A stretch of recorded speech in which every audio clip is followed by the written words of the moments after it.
إلى حضرة النبي مصطفى رسول الله صلى الله عليه وسلم وآله وأصحابه الكرام. الفاتحة. أعوذ بالله من الشيطان الرجيم. بسم الله الرحمن الرحيم. الحمد لله رب العالمين الرحمن الرحيم مالك يوم الدين إياك نعبد وإياك نستعين اهدنا الصراط المستقيم صراط الذين أنعمت عليهم غير المغضوب عليهم ولا الضالين آمين. الحمد لله رب العالمين والصلاة والسلام على أشرف الأنبياء والمرسلين وعلى آله وصحبه أجمعين. رب اشرح لي صدري ويسر لي أمري واحلل عقدة من لساني يفقه قولي. علم الإنسان ما لم يعلم. اللهم فقهنا في الدين وعلمنا تأويله. اللهم فقهنا في الدين وعلمنا تأويله. اللهم فقهنا في الدين وعلمنا تأويله. Alhamdulillah, kita sama-sama manjatkan kesyukuran kita ke hadrat Allah Subhanahu Wa Taala kerana pada tengah hari ini dapat saya bersama-sama dengan sidang pendengar, tuan-tuan, puan-puan sidang pendengar yang dirahmati Allah sekalian. Kita mengharapkan agar Allah SWT memberi rahmat keampunan.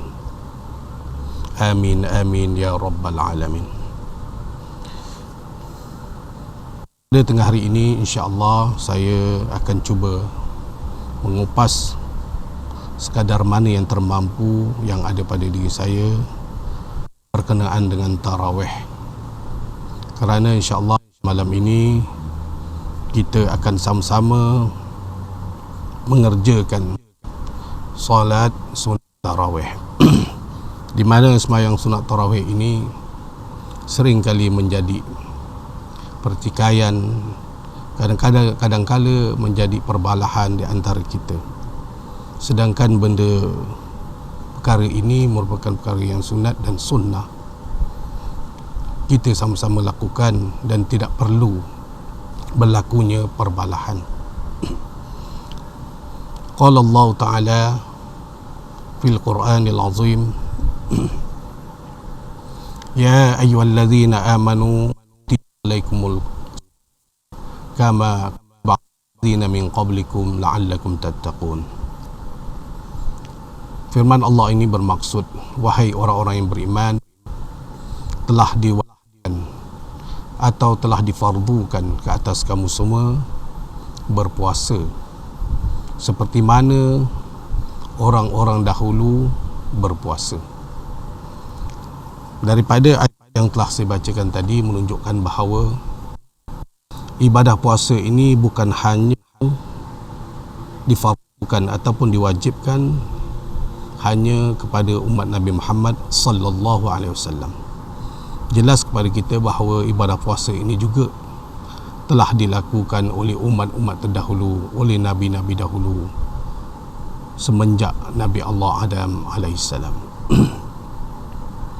Cuma terdapat sedikit perbezaan puasa umat-umat dahulu atau nabi-nabi dahulu berbanding kita umat Nabi Muhammad sallallahu alaihi wasallam. Sebagai contoh, Nabi Allah Adam alaihissalam, dianya berpuasa kerana untuk memohon keampunan kepada Allah Subhanahu Wa Taala atas kesalahan ataupun kesilapan yang telah dilakukan, sehingga Allah Ta'ala memerintahkan Nabi Allah Adam turun ke muka bumi ini. Maka rasa bersalah itu Nabi Allah Adam AS berpuasa beberapa bulan, ada qaul mengatakan beberapa tahun, untuk diampunkan dosa-dosa ataupun kesalahan-kesalahan yang telah dilakukan, sehingga Allah Ta'ala memberitahu telah diampunkan kesalahan dan dosa yang telah dilakukan.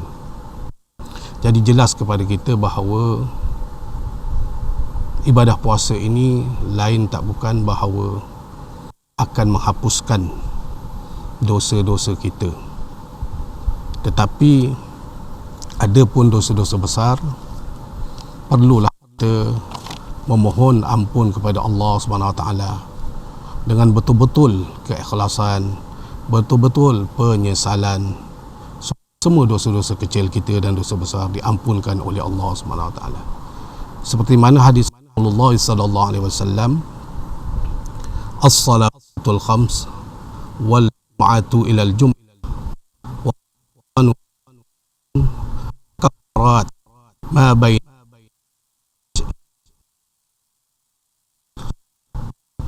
yang bermaksud sembahyang waktu Jumaat ke Jumaat, Ramadan ke Ramadan, semuanya menghapuskan dosa-dosa kita selagi mana kita tidak melakukan dosa-dosa besar. Jadi walaupun puasa ini memang kafar, pengampunan dosa itu sangat besar daripada Allah SWT, adapun dosa besar yang telah kita lakukan terutama dalam bulan Ramadan maupun luar daripada bulan Ramadan, hendaklah kita bersungguh-sungguh minta ampun, kerana bulan ini bulan pengampunan, dan pengampunan Allah lebih kuat ataupun lebih banyak daripada bulan-bulan yang lain, insya-Allah.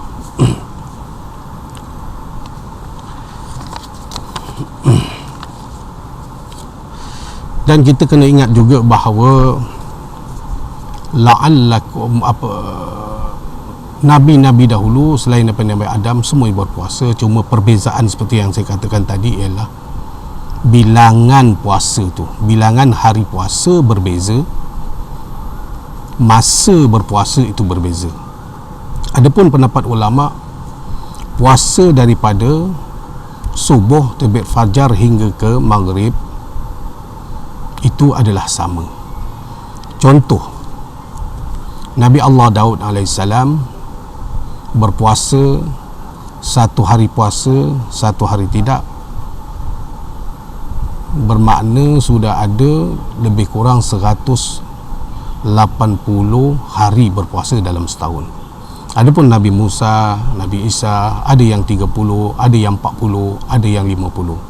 Dan kita Nabi Muhammad sallallahu alaihi wasallam 30 ataupun 29. Itu perbezaannya. Adapun berpuasa daripada subuh sampai maghrib sama. Sebab itu dalam Al-Quran disebutkan waqulu washrabu hatta yatabayyana lakumul khaytul abyadu minal khaytil aswadi minal fajr thumma atimmus siyam ma ilal lail.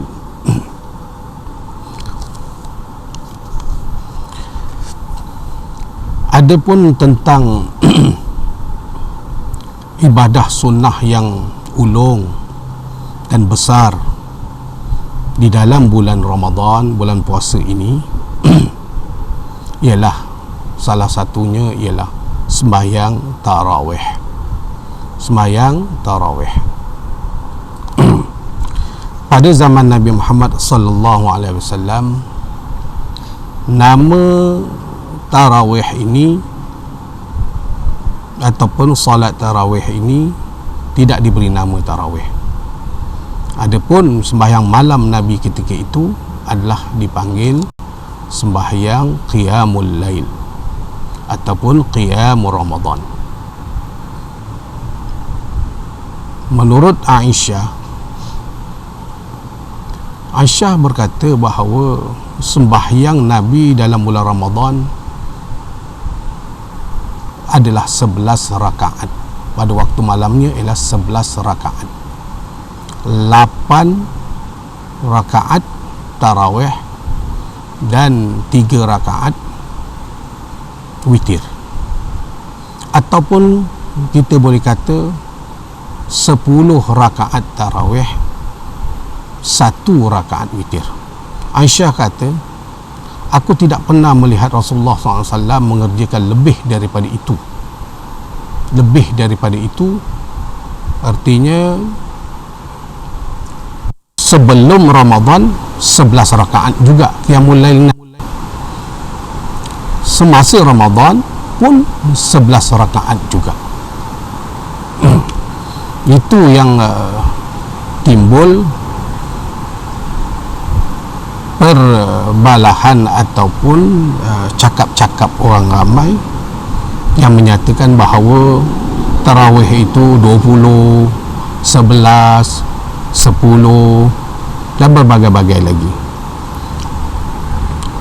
Dalam bab bilangan tarawih, insya-Allah saya akan ulas sebentar lagi. Jadi zaman Nabi cuma sembahyang sunat malam atau kerana menghidupkan malamnya, ataupun dalam Ramadan qiyam Ramadan. Boleh saja kita kata usalli sunatan raka'ataini lillahi ta'ala untuk malam zaman Nabi, ataupun usalli sunatan qiyamul lail, ataupun usalli sunatan qiyam Ramadan. Jadi mana datangnya tarawih ini? Mana datang perkataan tarawih? Tarawih ini datang daripada pendapat-pendapat ulama elok diletakkan nama sembahyang malam pada bulan Ramadan ini tarawih. Kerana ada sedikit perbezaan yang ada dibuat atau dilakukan oleh Nabi Muhammad sallallahu alaihi wasallam untuk sembahyang malam ataupun qiyamul lail pada bulan Ramadan. Nabi sembahyang 2 rakaat, kemudian Rasulullah SAW berehat, dipanggil tarwihatan, berehat, sekali rehat. Tarawih, berehat-rehat. Kemudian Nabi sembahyang 2 rakaat Nabi berehat lagi. Jadi kalau jamaknya tarawih, daripada tarwihatan dia berehat, kemudian dia berehat, maka tarawih, berehat-rehat. Itu yang dikatakan oleh Aisyah, Rasulullah SAW sembahyang 2 rakaat kemudian dia berehat. Itu yang disaksikan oleh Aisyah. Aisyah kata ya tarawih, dia itu berehat-rehat.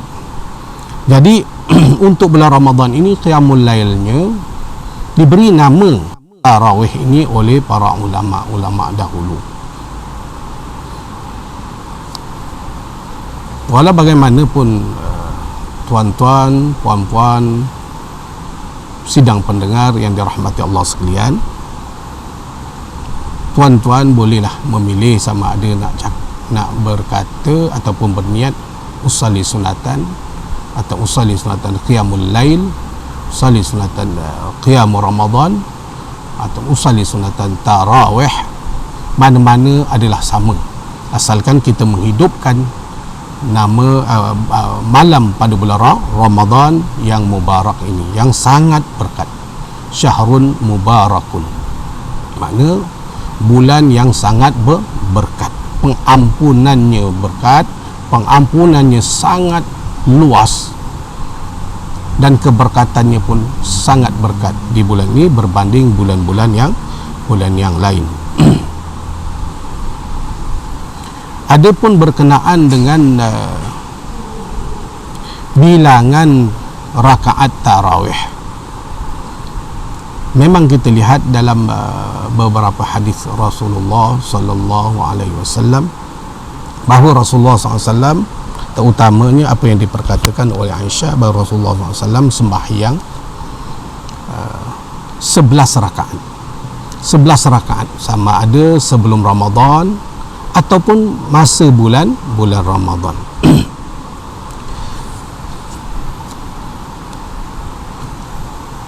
Semasa Rasulullah sallallahu alaihi wasallam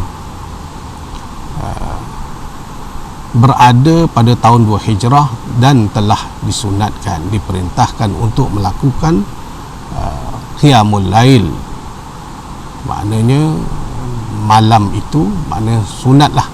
Rasulullah memang dah buat, tapi untuk memberitahu pada sahabat bahawa elok dihidupkan malam bulan Ramadan itu dengan qiyamul lail. Maka pada awal sembahyang solat sunat tarawih ini Rasulullah SAW hanya membuat di rumah, sehingga pada satu hari, iaitu hari yang ke-23, Rasulullah SAW keluar daripada rumah pergi ke masjid. Dan hari-hari yang sebelum 23 pun Rasulullah SAW selalu melihat para sahabat baring, duduk, berzikir di masjid. Selalu Rasulullah melihat. Kemudian Rasulullah SAW balik rumah, dia sembahyang, menghidupkan qiyamul lail. Jadi pada malam 23 itu, menurut pandangan ulama, 23 Rasulullah mula keluar dan Rasulullah sembahyang. Bila sahabat-sahabat melihat Rasulullah SAW sembahyang malam di masjid ketika, maka sahabat-sahabat yang tidur dan berehat dan berzikir semua ikut Nabi Muhammad SAW, ikut Nabi sembahyang. Maka Nabi sembahyanglah. Nabi sembahyang sampai sebelum subuh, sampai sebelum subuh. Maka dikatakan rakaat Nabi ketika itu ialah 11 rakaat berserta dengan witir sekali. Kemudian pada malam berikutnya sahabat tertunggu-tunggu. Malam 24 Rasulullah tidak keluar, sahabat tertunggu-tunggu. Pada keesokan harinya sahabat bercakap-cakap ataupun memberitahu sahabat-sahabat yang lain bahawa Rasulullah SAW semalam, malam 23 itu keluar. Maka kami sembahyang dengan Rasulullah SAW. Maka bila ada perkhabaran seperti ini, sahabat-sahabat lain ingin menyertai Nabi. Maka ramailah orang menunggu Nabi. Pada malam yang ke-25 Rasulullah keluar lagi sembahyang qiyamul lail, menghidupkan qiyamul. Maka ramailah sahabat keluar. Ramailah sahabat mengikuti Nabi. Nabi sembahyang. Tuan-tuan, kalau kita pun kita akan ikut Nabi. Apa yang Nabi buat. Jadi makin ramai. Malam 25 makin ramai. Malam 26 Rasulullah SAW tidak keluar. Maka sahabat pun pada esok harinya beritahu lagi, oh Nabi sudah 2 kali keluar. Maka makin masing-masing menunggu, mungkin Nabi akan keluar lagi pada malam ini. Maka makin ramai lagi orang yang menunggu-nunggu Nabi Muhammad SAW. Maka pada malam yang 27 semakin ramai. Rasulullah SAW keluar, makin ramai orang menunggu Nabi dan sembahyang bersama Nabi hingga ke sebelum subuh. Maka pada malam yang ke-28 dan seterusnya Rasulullah SAW tidak keluar lagi. Pada keesokannya sahabat-sahabat berjumpa Nabi, ya Rasulullah, kami semua menunggu-nunggu engkau untuk kami sembahyang bersama engkau. Kenapa engkau tidak keluar? Maka Rasulullah SAW kata, aku bimbang. Bukan aku tidak mau keluar, tapi aku bimbang. Kalau hari-hari aku keluar, aku bimbang Allah Ta'ala akan mewajibkan atau memfardukan sembahyang sunat tarawih ini. Dan aku bimbang umat aku tidak akan mampu untuk melakukannya. Bila sudah menjadi wajib, tuan-tuan, puan-puan, sidang pendengar sekalian, maka orang yang tidak buat akan berdosa. Kalau dia sekadar sunat muakkad, kalau ada orang yang tidak mampu buat, maka tidaklah dia itu berdosa. Itu pada awalnya, iaitu 11. Tapi kita kena ingat bahawa sembahyang Nabi Muhammad SAW, sembahyang qiyamul lail Nabi, bermula daripada tengah malam sampai sebelum subuh. Bacaan dalam sembahyang itu ialah apa? Panjang. Mungkin Rasulullah SAW membaca ayat-ayat Al-Quran, surah Al-Baqarah 1 rakaat, pada rakaat 2 membaca surah Ali Imran, dan begitulah seterusnya. Mungkin sebab itu sampai ke subuh. Baik. Jadi ketika Rasulullah SAW tidak keluar, apa sahabat-sahabat buat? Sahabat-sahabat sembahyang sendiri-sendiri. Sahabat-sahabat sembahyang sendiri-sendiri. Maka masing-masing sembahyang, lepas tu berehat, lepas tu sembahyang lagi, kemudian tu berehat. Jadi sendiri-sendiri. Pada zaman Sayyidina Abu Bakar, tradisi sembahyang sendiri-sendiri itu diteruskan, tidak ada berjamaah. Dan pada zaman Saidina Umar, pada zaman Saidina Umar, ketika pertengahan pemerintahan Saidina Umar, sahabat-sahabat pada bulan Ramadan sembahyang menghidupkan qiyamul lail, tetapi mengikut tradisi pada zaman Nabi dan juga zaman Saidina Abu Bakar, iaitu sendiri-sendiri. Jadi Saidina Umar terfikir, apa akan jadi akan datang. Dua rakaat rehat, ada yang tengah sembahyang, ada tengah baca Quran, kemudian ada yang balik rumah, ada yang datang semula, kelang kabut. Umat Islam, orang yang masuk Islam makin ramai, jadi agak suasana itu kelang kabut. Maka Saidina Umar nyatakan, alangkah baiknya jika kita satukan semua, kita sembahyang sekali secara berjamaah. Kerana walaupun Nabi tidak buat tiap-tiap malam berjamaah, tapi ada dibuat oleh Nabi berjamaah sebanyak 3 kali. Mengikut satu qaul 4 kali. Cuma kebimbangan Nabi, bimbang takut sembahyang sunat tarawih ini akan menjadi wajib. Maka dengan arahan Saidina Umar itu, maka Saidina Umar melantik Ubay bin Ka'ab untuk menjadi imam.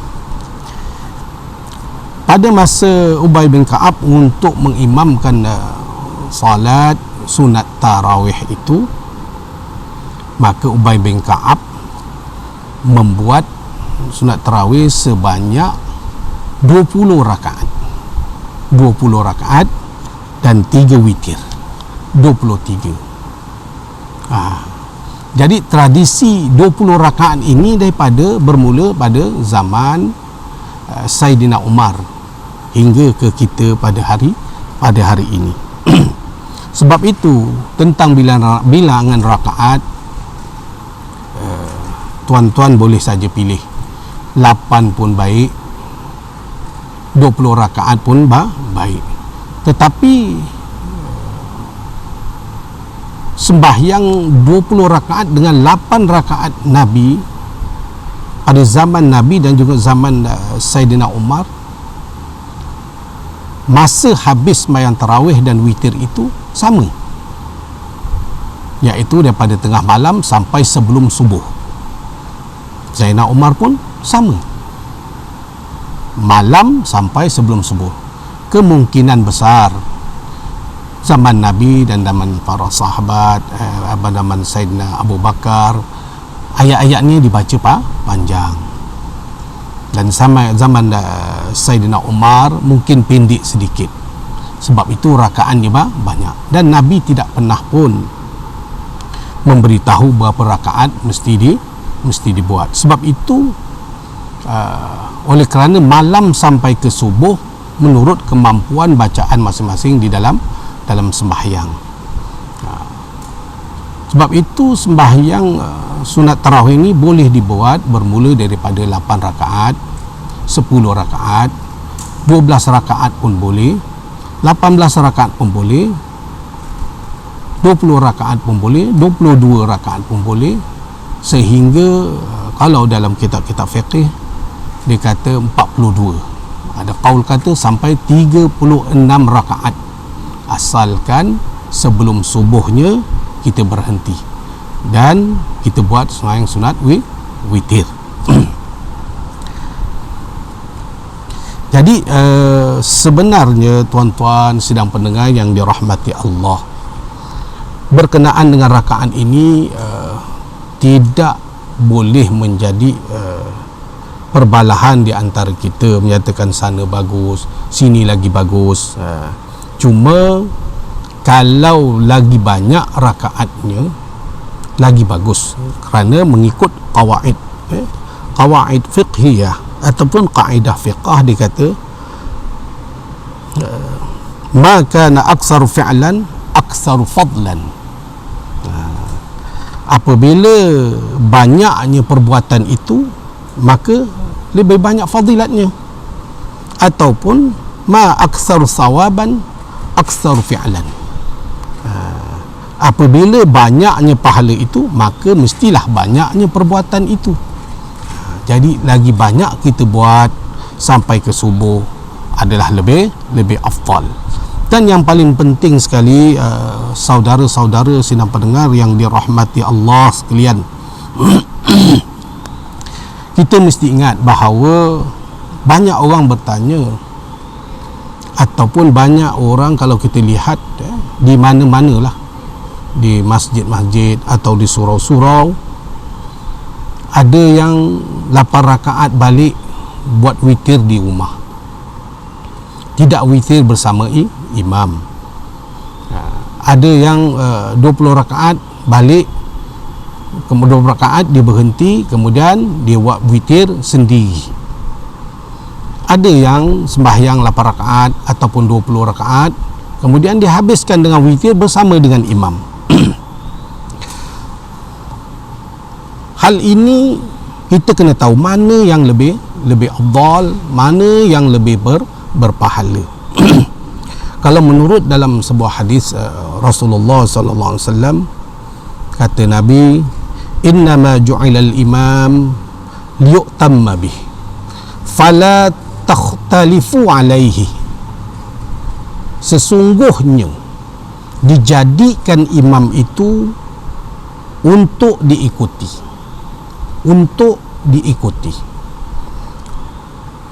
fala takhtalifu alaih, jangan kamu berselisih dengannya.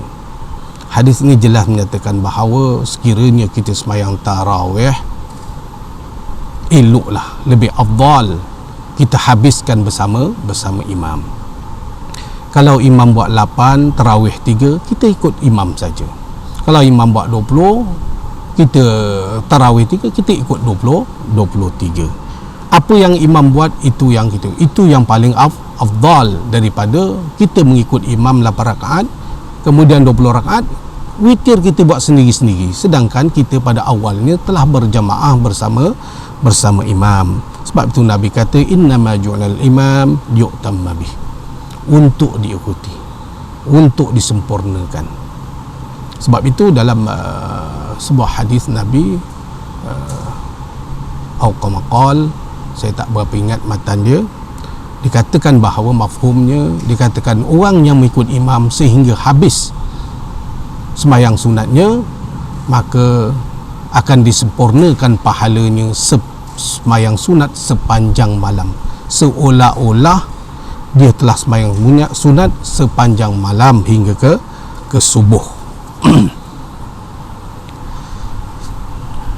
Tuan-tuan dan puan-puan sidang pendengar yang dirahmati Allah, InsyaAllah pada siri yang akan datang saya akan cuba mengupas lagi berkenaan dengan tarawih, iaitu berkenaan dengan waktu yang paling afdal untuk kita melakukan sembahyang sunat tarawih. Dan kita akan bahaskan berjemaah ke lebih afdal atau sembahyang sendiri lebih afdal.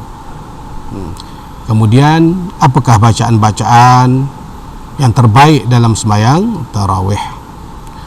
Dan juga saya akan bahaskan juga berkenaan dengan sembahyang ataupun cara-cara yang paling afdal melakukan sunat witir. Kerana sunat witir juga kita seringkali tersilap ataupun kita seringkali berbalah menyatakan dia lagi betul, dia 3 rakaat itu lagi betul, ataupun 3 rakaat straight atau terus 3 rakaat 1 salam lagi betul, ataupun 2 rakaat 1 rakaat lagi betul. InsyaAllah kita akan cuba kupas pada minggu yang akan datang insyaAllah. Dan sekian, aqulu qawli hadza wa astaghfirullah li wa lakum. Assalamualaikum warahmatullahi wabarakatuh.